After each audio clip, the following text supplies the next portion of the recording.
ये मेरी माँ है। करिश्मा की शादी को अभी 1 ही महीना हुआ था। शादी के बाद सब कुछ अच्छा चल रहा था। माँ जैसी उसे सास मिली थी। करिश्मा और उसकी सास सीता के बीच में माँ बेटी की तरह प्यार था। ऐसे ही एक दिन। क्या हुआ माँ जी, आज आप बड़ी उदास लग रही हैं। सब ठीक तो है ना? अरे कुछ ठीक नहीं है बेटा, मेरे भाई की हालत ख़राब है, उसका एक्सीडेंट हो गया है। मुझे आज ही जाना पड़ेगा, वो भी तुझे अकेला छोड़कर। मैं सोच रही थी तुझे भी ले जाऊं, पर मुझे समझ में नहीं आ रहा मैं क्या करूं। अभी तेरी नई नई शादी हुई है और ऐसी जगह तुझे ले जाना सही नहीं है। माँ जी, मैं भी हॉस्पिटल में आपके साथ चक्कर नहीं काट पाऊँगी, क्योंकि मैं ना ये सब नहीं देख पाती हूँ। और रही बात मेरे अकेले की, तो मैं यहाँ अकेले रह लूँगी। और वैसे भी यहाँ आसपास पड़ोसी लोग हैं ना। और कौन सा आप बहुत दूर जा रही हैं? 2 दिन के लिए अपने भाई को अस्पताल ही तो देखने जा रही हैं। आप आराम से जाइए, मेरी फिक्र मत करिए। वो सब तो ठीक है बहू, पर मुझे तेरी चिंता लगी रहेगी। आनंद भी यहाँ नहीं है। मैंने कहा था कि शादी के बाद विदेश की नौकरी छोड़ दे, पर वो सुनता कहाँ है। बहू, मैं जल्दी आने की कोशिश करूँगी, तू अपना ख्याल रखना। सीता के भाई की तबीयत ज़्यादा खराब थी, जिस वजह से सीता पहली बार अपनी बहू को घर में अकेला छोड़कर चली जाती है। घर में सीता और करिश्मा के अलावा और कोई नहीं था। सीता के दोनों बेटे विदेश में नौकरी करते थे और करिश्मा अपने घर की बड़ी बहू थी। सीता कुछ ही देर में अपने भाई से मिलने के लिए घर से निकल जाती है, पर सीता के जाते ही उसकी पड़ोसन विमला अगली सुबह चीनी मांगने के लिए करिश्मा के घर आती है। अरे बहू, तेरी सास नजर नहीं आ रही, कहाँ गई तेरी सास? वो आंटी जी, माँ जी के भाई की तबीयत बहुत ज़्यादा खराब है ना, शायद उनका एक्सीडेंट हो गया है। वो अस्पताल में है, तो माँ जी अपने भाई को देखने के लिए गई हैं। आ जाएंगी 1-2 दिन में। अरे इसको अपने भाई से कब से इतना प्यार हो गया कि हॉस्पिटल चली गई। खैर, सौतेली माँ और सास है ना। आखिरकार सीता बहन ने ये दिखाई दिया, नई नवेली बहू को घर में अकेला छोड़कर चली गई और सारी जिम्मेदारी तुझ पर डाल गई। खुद भाई से मिलने के बहाने घूमने के लिए निकल गई होगी। ये आप कैसी बात कर रही हैं? मेरी सास को सौतेली बोल भी कैसे सकती हैं आप? अगर मेरी सास सौतेली सास होती तो मुझे शादी से पहले ही पता चल जाता। हे भगवान, बहू सच में तुझे नहीं पता कि तेरी सास सौतेली है? अरे तेरी असली सास तो तेरे देवर को जन्म देते ही मर गई। फिर तेरे ससुर ने दूसरी शादी कर ली और इस मनहूस की पैर तो इतने खराब है कि इसके आते ही तेरे ससुर की मौत हो गई और जानबूझकर इसने दोनों बेटों को विदेश भेज दिया ताकि वो इस घर में राज कर सके। और इसीलिए तो उसने इतना बड़ा सच भी तुझसे छुपा कर रखा है। खैर बहू, ये तेरे घर की बात है, मैं इसमें क्या ही बोल सकती हूँ। मैं तो यहाँ थोड़ी सी चीनी मांगने आई थी, मुझे चीनी दे दे। मेरे घर मेहमान आए ना, मेरी बेटी का भी रिश्ता पक्का हो रहा है। विमला करिश्मा के घर में आकर आग लगा जाती है और करिश्मा भी अपनी सास या पति से कोई बात नहीं करती। सारी बात तुरंत अपनी माँ को फ़ोन पर बताती है। माँ, ये तुमने मेरी कैसे घर में शादी कर दी है? तुम तो बड़ा कह रही थी लड़का बहुत अच्छा है, घर परिवार अच्छा है, पर यहाँ आकर मुझे असली सच्चाई का पता अब चल रहा है। अरे करिश्मा, तू क्या बोल रही है? मुझे तो कुछ समझ में नहीं आ रहा। कौन सी सच्चाई का पता चल गया तुझे? साफ साफ बता। यही कि मेरी सास, जिसका सिर्फ नाम सीता है, वो औरत असल में मेरी सगी नहीं बल्कि सौतेली सास है। और उसने जानबूझकर मेरे पति और देवर को विदेश भेज दिया ताकि उनकी प्रॉपर्टी की मालकिन वो बनकर बैठ सके। अभी तक तुम मेरे साथ बहुत अच्छा पेश आ रही थी, पर अब मुझे डर लग रहा है माँ, कहीं वो अपनी हकीकत ना दिखा दे। आखिर सौतेली तो सौतेली ही होती है। हे भगवान, इतना बड़ा सच हमसे छुपाया गया। अगर मुझे ये बात शादी से पहले पता चलती तो मैं तेरा रिश्ता ऐसे घर में कभी ना करती। आने दे तेरी सास को, मैं उससे इस सवाल का जवाब ज़रूर मांगूंगी। उससे पूछूंगी कि आखिर उसने हमसे इतना बड़ा धोखा क्यों किया। अब करिश्मा और उसकी माँ सीता के आने का इंतज़ार करती है और जैसे ही सीता अपने घर आती है, वो देखती है कि उसकी बहू का बर्ताव उसके लिए काफ़ी बदल चुका है।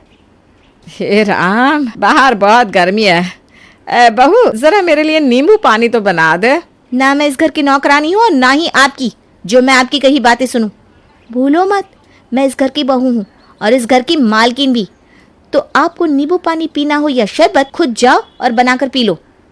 बहू, मुझसे कोई गलती हो गई है क्या, या तू मुझसे नाराज़ है? आज से पहले तो तूने मुझसे कभी इस तरह से बात नहीं की, फिर आज तू मेरे साथ ऐसा क्यों कर रही है? मैं ऐसी ही हूँ, इसलिए आपसे विनती है कि आप भी झूठे प्यार का दिखावा करना बंद कर दीजिए और आपका जो असली रूप है ना वो मुझे दिखा दीजिए, क्योंकि मैं किसी से नहीं डरती। इतना बोलकर करिश्मा अपने कमरे में चली जाती है और अपनी माँ को फ़ोन करती है। माँ, आ गई है वो चुड़ैल, और आती ही मुझे ऑर्डर देने लगी, पर मैंने भी अच्छा जवाब दे दिया। अब आप ना जल्दी से आ जाओ और आकर उससे बात करो ताकि वो अपनी हद में रह सके। करिश्मा के फ़ोन काटते ही करिश्मा की माँ बिना कोई देरी करे अपनी बेटी के ससुराल पहुंच जाती है, जहां सीता करिश्मा की माँ को देखकर बड़ी हैरान होती है और हाथ जोड़ते हुए अपनी समधन से कहती है, अरे समधन जी, आप यहाँ अचानक? अब आई गई है तो बैठिए बैठिए। बहू, जाकर अपनी माँ के लिए कुछ खाने पीने का इंतजाम करो बेटा। क्यों बहन जी, मेरी बेटी ही क्यों मेरा ख्याल रखे? मेहमान तो मैं आपके घर बनकर आई हूँ ना, आप मेरी खातिरदारी नहीं करेंगी? करिश्मा की माँ की ऐसी बातें सुनकर सीता बड़ी हैरान होती है। उसे कुछ समझ में नहीं आ रहा था कि उसके पीठ पीछे ऐसा क्या हुआ कि उसकी बहू और उसकी माँ का रवैया उसके लिए इतना बदल गया। हाँ हाँ बहन जी, क्यों नहीं, मैं ही ले आती हूँ आपके लिए, आप दोनों बातें कीजिए। कोई ज़रूरत नहीं है, मुझे आपके हाथ का कुछ नहीं चाहिए, मैं तो बस यहाँ आपसे बात करने आई हूँ। ऐसी कौन सी बात है, क्या हो गया, और आप दोनों मेरे साथ ऐसा बर्ताव क्यों कर रही हैं? क्या हुआ? आपने हमसे इतनी बड़ी सच्चाई छुपाकर सही नहीं किया। अगर मुझे पता होता कि आप आनंद की सौतेली माँ हैं, तो मैं अपनी बेटी की शादी कभी आपके बेटे से नहीं करवाती। सौतेली माँ और सौतेली सास कैसी होती हैं बहुत अच्छे से जानती हूँ। आपको क्या लगा कि आप मेरी बेटी को इस घर की नौकरानी बनाकर रखोगी, उस पर अत्याचार करोगी और हम आपको करने देंगे?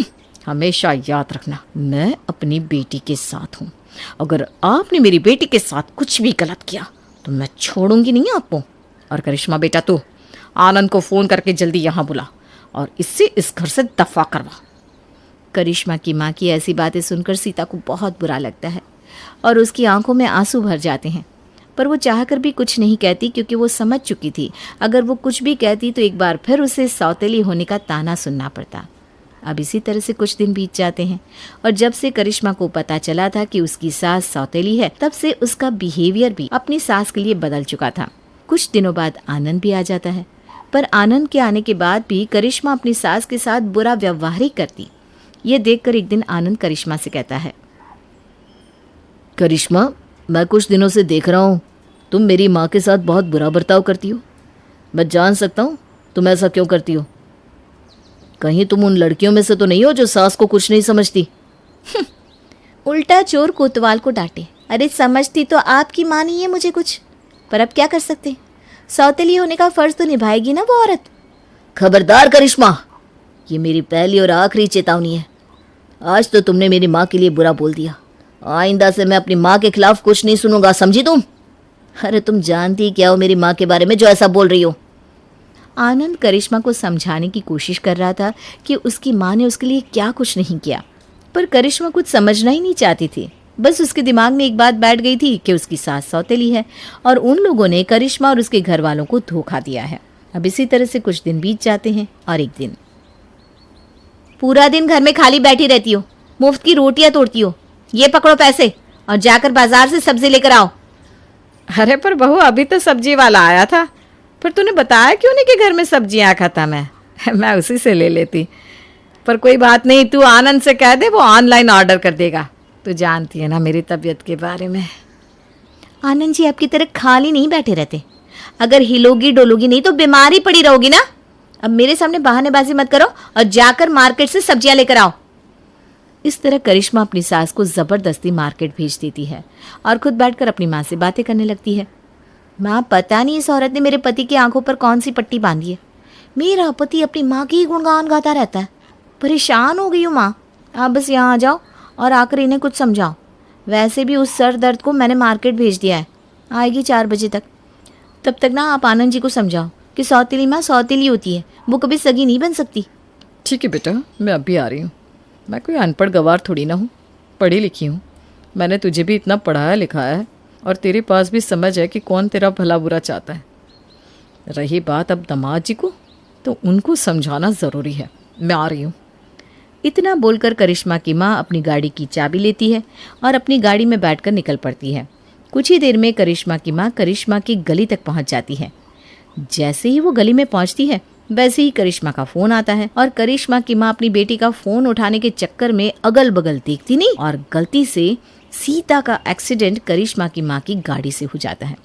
आसपास के सभी लोग वहां जमा हो जाते हैं। ये देखकर करिश्मा की माँ बहुत डर जाती है। देखो तो ये कहीं मर तो नहीं गई। मैंने जानबूझकर नहीं किया। अरे मैं ऐसा क्या करूँगी, ये तो मेरी समधन है। हाँ। रहने दो बहन, झूठ तो बोलना बंद करो। जब से तुम्हें और तुम्हारी बेटी को ये पता चला है कि सीता बहन आनंद की सौतेली माँ है, तब से तुम दोनों माँ बेटी इनको मारने पे तुली हो। और आज अच्छा मौका मिल गया तुम्हें। मैं अभी आनंद को बताती हूँ और पुलिस को भी खबर करती हूँ।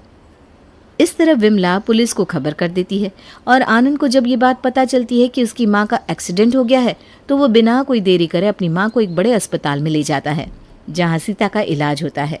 कुछ देर बाद जब सीता को होश आता है तो वो देखती है कि पूरा परिवार उसके सामने खड़ा है और साथ ही साथ पुलिस वाले भी। सीता बहन, आप हमें सच सच बताना, आपका एक्सीडेंट किसने किया है? आपको किसी से डरने की कोई ज़रूरत नहीं है, आपको इंसाफ मिलेगा। वैसे भी आपकी समधन के खिलाफ रिपोर्ट लिखवाई गई है। क्या आपकी समधन ने जानबूझकर आपका एक्सीडेंट किया? अरे ये आप कैसी बात कर रहे हैं इंस्पेक्टर साहब? लोगों का तो काम होता है घरों में आग लगाना। अरे वो तो मेरी समधन जी है, इसलिए आज मैं आपको बयान दे पा रही हूँ, वरना मैं तो भगवान को प्यारी हो जाती। अगर कोई और होता, मेरी तबीयत ठीक नहीं रहती और इतनी गर्मी है कि मैं अचानक से गाड़ी के सामने आकर बेहोश हो गई। वो तो समय रहते मेरी समधन जी ने ब्रेक मार ली और उन्होंने अपनी जान की फिक्र ना करके मेरी जान बचा ली। मेरी समधन जी ने कुछ नहीं किया, उल्टा उन्होंने तो मेरी जान बचाई है। सीता का बयान लेकर पुलिस वाले वहां से चले जाते हैं, पर सीता का ये बयान सुनकर करिश्मा और उसकी माँ को अपने किए पर बहुत अफसोस होता है। करिश्मा की माँ सीता से कहती है, बहन मुझे माफ़ कर दो। मुझे हमेशा ये लगता रहा कि सौतेली माँ आखिर सौतेली होती है, वो अपने सौतेले बच्चे बहू किसी से प्यार नहीं करती। पर मैं गलत थी। मैं और मेरी बेटी ने आपके साथ जो बर्ताव किया उसके लिए हमें माफ़ कर दो। अब क्या बोलोगी करिश्मा? ये मेरी माँ है, इसलिए मैं तुम्हें कहता था कि मेरी माँ के खिलाफ कुछ मत बोलो। अगर मैं तुम्हारी बदतमीजी बर्दाश्त कर रहा था तो वो भी मैं अपनी माँ की वजह से कर रहा था।